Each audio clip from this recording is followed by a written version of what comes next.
Allahu Ekber. La ilahe illallah. La ilahe illallah. Muhammed Resulullah. Muhammed Resulullah. La ilahe illallah. La ilahe illallah.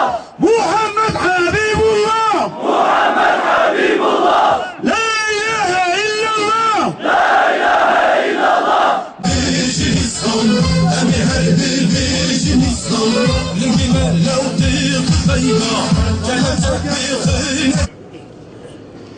Evet, bir hukuksuz olayla yine karşı karşıya bulunmaktayız. Tabii ki bu ceza sadece bir sivil toplum kuruluşunun gönüllülerine verilmemiştir. Evet, ceza yiyenlerin, ceza verilenlerin çoğu her ne kadar Konya'da ikamet etseler veya Adana'da yargılansalar da çoğu Diyarbakırlıdır. Bu göstermektedir ki şu meydanda bundan 90 yıl önce haklarında idam kararı verilen Şeyh Said, merhum şehit Şeyh Said ve arkadaşları için devlet o gün hangi noktada duruyorsa bugün hala aynı noktadadır. Bu ceza Filistin'de, Gazze'de katledilen kardeşlerimiz için yardım kampanyası düzenlemişlerdi ya, işte o Filistinlilere verilmiştir bu ceza. Siz zannetmeyin ki derneğe gelen birkaç masum gariban insana verildi bu ceza. Hayır. Bu ceza bütün Konyalılara, bütün Diyarbakırlılara ve bütün Müslümanlara verilmiştir. Ne yapacaklardı bunlar?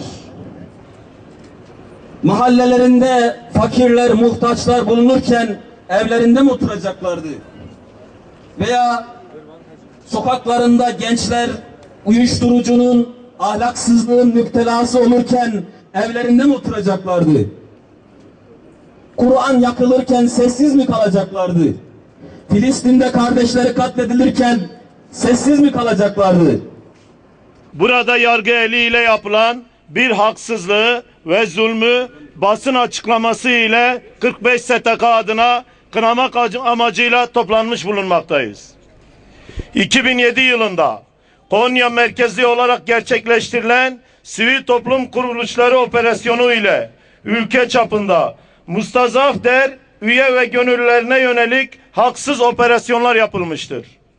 Konya merkezli yapılan bu operasyonlar neticesinde 52 kişi yaptıkları yasal dernek faaliyetleri suç gösterilerek mağdur edilmek istenmiştir. Zalimler için yaşasın cehennem. Zalimler için yaşasın cehennem. Zalimler için yaşasın cehennem. Zalimler için yaşasın cehennem. Bugün yine yer küremizde dinini yaşayanlara her türlü baskı, zulüm ve işkence yapanları sana havale ediyoruz.